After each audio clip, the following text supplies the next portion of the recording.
ராசி தமிழ் நேயர்களே, ஒரு தகவலை, ஜோதிட ரீதியான ஒரு தகவலை உங்களை சொல்லி ஆகணும்.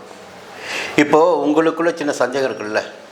ஒரு மனுஷனை பார்த்தா 100 வயசு வரலும் வாழ்ந்துட்டுருக்கான். ஒரு பையனை பார்த்தா 10 வயசுலேயே, இல்லை 20 வயசுலேயே, இல்லை 30 வயசுலேயே போய் சேர்ந்துடுறாங்க. இப்படி பார்க்கின்ற போது நமக்கெல்லாம் இந்த ஜோதிடத்தின் மீதான ஒரு கேள்வி இருக்கும். அந்த கேள்வி இருக்கின்ற போது, எதற்கு இந்த இறப்பு இப்படி நிகழ்கிறது, எப்படி ஆயுசு நீடித்து கொண்டே இருக்கிறது? இதில் பெரிய சூட்சமும் இருக்குங்க. இப்போ உங்களுக்கெல்லாம் தெரிஞ்ச ஒரு விஷயம்னா, 8ஆம் இடத்துல சனியோ இல்லை ராகுவோ கேதுவோ போய் உட்காரும்போது இப்போ உயிருக்கு ஆபத்து வந்துடும். இது மட்டும்தான் உங்களுக்கு தெரியும். எங்கள் பார்வையில் என்னென்னா, அதற்கு மேலாக சில விஷயங்களை ஜாதகத்தில் பார்க்கணும். இப்போது ராசிகளை 3 தன்மையாக பிரிக்கணுங்க. முதல்ல புரிஞ்சுங்க. சரராசி, ஸ்திர ராசி, உபயராசி. இந்த சரன்னு எடுத்துக்கிட்டாவே நிலையற்ற தன்மை, மாற்றத்தை விரும்பக்கூடியதுன்னு சொல்லிக்கிட்டே போகலாம். இந்த சரராசிக்குரிய ராசிகள் பார்த்திங்கன்னா 4 ராசி இருக்குது. மேஷம், கடகம், துலாம், மகரம். இந்த 4 ராசியும் பார்த்திங்கன்னா சர ராசின்னு சொல்லுவோம். இந்த சர ராசிக்கு ஒரு தன்மை என்னென்னா, யார் மாரகாதிபதி, யார் பாதகாதிபதி. இப்போ ஒரு ஜாதகத்தை எடுத்த உடனே இந்த லக்னத்தில் நீ பிறந்திருக்கிறியா, மேஷ லக்னமா, கடக லக்னமா, துலாம் லக்னமா, மகரம் லக்னமா, இந்த லக்னத்தில் ஒருவர் பிறந்திருக்கிறார் என்றால் அவர் சரராசி பிறந்தவர். அவருக்கு மாரகத்தை ஏற்படுத்திடக்கூடிய கிரகன்னு பார்த்திங்கன்னா, அவருடைய லக்னத்திற்கு 2ஆம் இடத்து அதிபதியும் 7ஆம் இடத்து அதிபதியும். இப்போ சில பேர் பார்த்திங்கன்னா, எதற்கு ஜாதகத்தில் லக்னத்தை நம்ம குறிக்கிறோம்?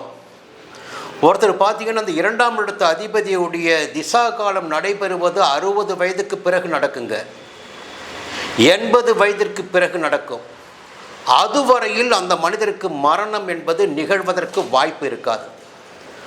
ஒரு மனிதருக்கு பார்த்திங்கன்னா அவருடைய லக்னம் ஒன்றாக இருக்கும். ஆனால் பார்த்திங்கன்னா சந்திரனை ஒட்டி திசாபுத்தி வருது இல்லைங்களா, அது 2 திசையாகவோ 7 திசாவாகவோ இருந்துவிட்டால் இந்த இளமை காலத்திலேயே மரணம் நிகழ்வதற்கு வாய்ப்புகள் ஏற்படும். அதே போல் பார்த்திங்கன்னா, இந்த சர ராசியில் சர லக்னத்தில் பிறந்தவர்களுக்கு 11ஆம் இடத்து அதிபதியுடைய திசாபுத்தி நடக்கின்ற காலம் பாதக காலமாக இருக்கும். இதுதாங்க சூட்சம். இதை நீங்கள் புரிஞ்சுக்கணும். இப்போ ஒரு மேஷ லக்னத்தில் நீங்கள் பிறக்கிறீங்க, கடக லக்னத்தில் பிறக்கிறீங்க, இல்லை துலா லக்னத்தில் பிறக்கிறீங்க, மகர லக்னத்தில் பிறக்கிறீங்க. உங்கள் லக்னத்திற்கு 2ஆம் இடத்து அதிபதியுடைய திசாபுத்தி, உங்களுடைய லக்னத்திற்கு 7ஆம் இடத்து அதிபதியுடைய திசாபுத்தி நடக்கிறது என்றால் கொஞ்சம் நீங்கள் எச்சரிக்கையாக இருக்கணும். அது சில சிக்கல்களை ஏற்படுத்திடக்கூடியது. 11ஆம் இடத்து அதிபதியின் திசாபுத்தி நடக்கிறது என்றால் உங்களுக்கு நடப்பதெல்லாம் எதிர்மறையாகவே இருக்கும், பாதகத்தை ஏற்படுத்தும். இது சர லக்னத்தில் பிறந்தவர்களுக்கு. அடுத்து ஸ்திரம்னு சொல்கிறோம் இல்லைங்களா. ஸ்திர ராசினா எந்த ராசி, ஸ்திர லக்னம்னா என்ன, அப்படி ஒரு கேள்வி இருக்கு இல்லையா. எளிமையாகவே சொல்கிறேன் உங்களுக்கு. ஸ்திரம்னா ரிஷபம், சிம்மம், விருட்சிகம், கும்பம். இந்த 4 ராசி 4 லக்னம், இது 4 லக்னமாக எடுத்துக்கோங்க. இந்த 4 லக்னத்தில் பிறந்தவர்கள் ஸ்திர லக்னத்தில் பிறந்தவர்கள். இவங்கெல்லாம் எங்கே போனாலும் சொந்த ஊரில் வந்து வாழக்கூடியவங்க, நிலையாக ஒரு இடத்தில் வசித்திடக்கூடியவர்கள். வெளியூரோட போகலாம், பெரும்பாலும் வெளியூர் வாசம் என்பது இவங்களுக்கு இருக்காது. சொந்த ஊரில் தான் கொடி கட்டி பறந்தாகணும், ஸ்திரமாக ஒரே இடத்தில் இருப்பது. சரி, இந்த ஒரு விஷயத்தை பார்க்கின்ற போது இந்த ஸ்திர லக்னத்தில் பிறந்தவர்களுக்கு, யாருக்கு ஸ்திர லக்னமான ரிஷபம், சிம்மம், விருட்சிகம், கும்பத்தில் பிறந்தவர்களுக்கு 3ஆம் இடத்து அதிபதியோ 8ஆம் இடத்து அதிபதியோ திசை நடத்துகிறார் என்றால் அந்த காலகட்டம் அந்த மனிதருக்கு சோதனையான காலகட்டமாக இருக்கும். என்ன வேற வார்த்தைக்குள்ளே போகவே இல்லை, சோதனையான காலகட்டமாக இருக்கும். அதே போல் 9ஆம் இடத்து அதிபதியின் திசை நடைபெறுகிறது என்றால் அந்த திசை நடக்கின்ற காலம் முழுவதும் எதிர்மறையான பலன்கள், பாதகமான பலன்கள், முன்னேற்றம் இல்லாத நிலை அந்த ஜாதகருக்கு இருக்கும். இதை புரிஞ்சுக்கிட்டாவே போதுங்க. என்னென்னா 8ல் சனி வந்தாலும் பயப்பட வேண்டிய அவசியம் கிடையாது. இவர்களுடைய திசா புத்தி வந்தால் மட்டும்தான் நமக்கு அதற்குரிய நாள் குறிக்க முடியும். புரியுங்களா? அடுத்து பார்த்தீங்கன்னா உபய ராசி, உபய லக்னம்.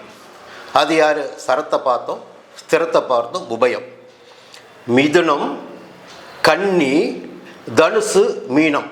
இந்த உபயம்னு பார்த்தீங்கன்னாவே அது ராசி கட்டத்தை பாருங்கள். 12 வீடு இருக்கும். இந்த மூலையில் மிதுனம், இந்த மூலையில் கன்னி, இங்கே தனுசு, இங்கே மீனம். 4 மூலையிலும் 4 கிரகங்கள். இவங்க உபய லக்னம், உபய ராசின்னு சொல்லலாம். இவர்களுக்கு பார்த்தீங்கன்னா உறுதியான நிலை இருக்காதுங்க. திடீர்னு பார்த்தா வெளிநாட்டுக்காக வேலைக்கு போவாங்க, வெளி மாநிலத்துக்கு வேலைக்கு போவாங்க. அங்கேயும் வீடு இருக்கும், இங்கேயும் வீடு இருக்கும், வசதி வாய்ப்புகள் இருக்கும்.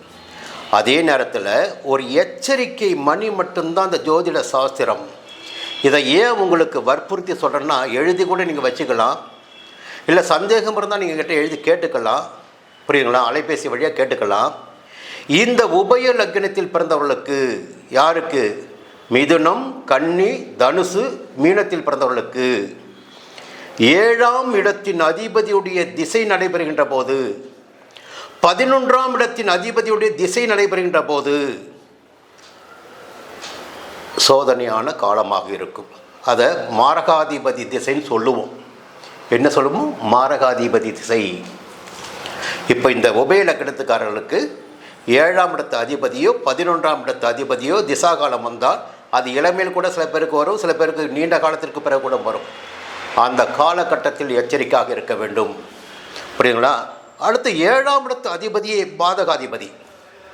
7ஆம் இடத்து அதிபதியும் 11ஆம் இடத்து அதிபதி மாரகாதிபதி, 7ஆம் இடத்து அதிபதியே பாதகாதிபதி. இப்போது என்னுடைய பார்வையில் என்ன சொல்லுவோம்னா, இந்த மார்கண்டேயன் கதை உங்களுக்கு தெரியும். புரியுங்களா? திருக்கடையூர் அதுக்கு தான் எல்லாருமே போய் 60ஆம் கல்யாணம் பண்ணுவாங்க. அப்போது இது போன்ற திசா புத்தி நடைபெறுகிறதா? உங்களுக்கு மாரகாதிபதியின் திசா நடைபெறுகிறதா? பாதகாதிபதியின் திசா புத்தி நடைபெறுகிறதா? இறைவனை பற்றி கொள்ளுங்கள்.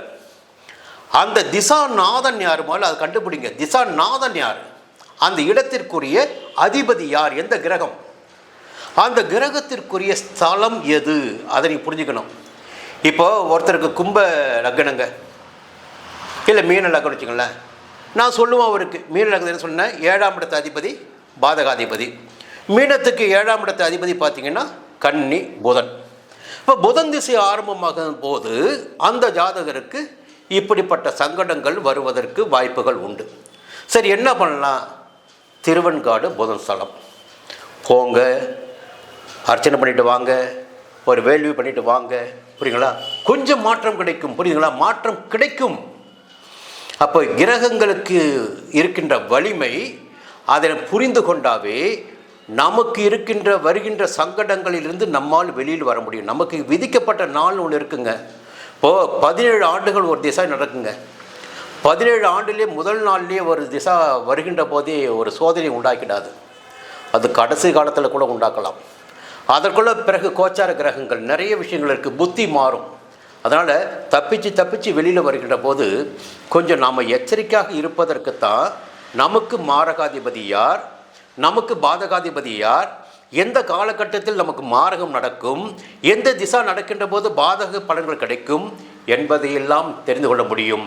அதை விட்டு பொத்தாம்போக்காக 8ல் சனி வந்துட்டார், 4ல் சனி இருக்கார், 12ல் சனி இருக்கார், இதெல்லாம் பார்த்து பயப்பட வேண்டிய அவசியமே இல்லை. இதை புரிந்து கொள்ளுங்கள். மேலும் உங்களுக்கு சந்தேகம் இருந்தால் தொடர்பு கொண்டு கேளுங்கள். இது குறித்த விவரத்தை தெரிவிக்கிறேன். அடுத்த பதிவில் சந்திக்கிறேன். நன்றி, வணக்கம்.